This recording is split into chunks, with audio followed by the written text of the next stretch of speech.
இந்திய கிரிக்கெட் வரலாற்றில் காலத்துக்கும் நிலைத்து நிற்கும் அளவுக்கு மகேந்திர சிங் தோனி, விராட் கோலி ஆகிய இருவரும் பல்வேறு சாதனைகளை படைத்துள்ளனர். கேப்டனாக தோனி 3 ஐசிசி கோப்பைகளை வென்று தன்னுடைய பெயரை பொன்னெழுத்துக்களால் பொறித்துவிட்டார். கேப்டனாக ஐசிசி கோப்பைகளை வெல்லாவிட்டாலும் ஒரு வீரராக விராட் கோலி பல்வேறு சாதனைகளை படைத்துள்ளார். இதற்கு முன் கிரிக்கெட் லெஜண்டுகள் படைத்த அத்தனை சாதனைகளையும் தனி ஒருவராக முறியடித்து வருகிறார். இப்படியே சென்றால் இன்னும் சில ஆண்டுகளில் யாரும் நெருங்க முடியாத சாதனைகளுக்கு விராட் சொந்தக்காரர் ஆக இருப்பார். பாலிவுட் நடிகை அனுஷ்கா சர்மாவை மணமுடித்த கோலிக்கு வாமிகா, அஹா என 2 குழந்தைகள் உள்ளனர். மறுபுறம் சாக்ஷியை மணமுடித்த தோனிக்கு 10 வயதில் சிவா என்ற மகள் இருக்கிறார். இந்த நிலையில் திருமணத்துக்கு முன் தோனி மற்றும் கோலிக்கு ஏற்பட்ட காதல் முறிவுகள் மிகுந்த ஆச்சரியத்தை ஏற்படுத்தியுள்ளன. விளம்பரம் ஒன்றில் இணைந்து நடித்த போது பாலிவுட் நடிகை தீபிகா படுகோனுடனும் ஏற்பட்ட நட்பு காதலில் முடிந்துள்ளது.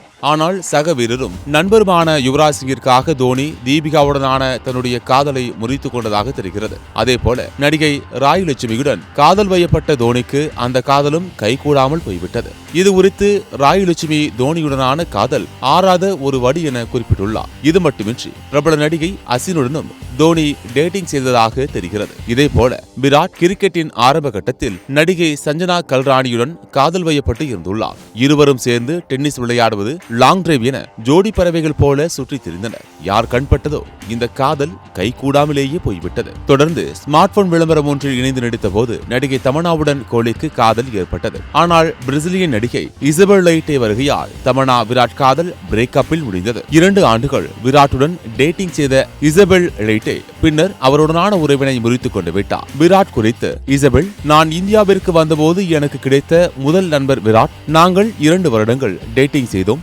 ஆனால் அதை பொதுவெளியில் பகிரங்கப்படுத்த நான் விரும்பவில்லை என்று கூறியுள்ளார். பிரிவுக்கான காரணம் குறித்து அவர் வெளிப்படையாக பகிர்ந்து கொள்ளவில்லை என்பது குறிப்பிடத்தக்கது.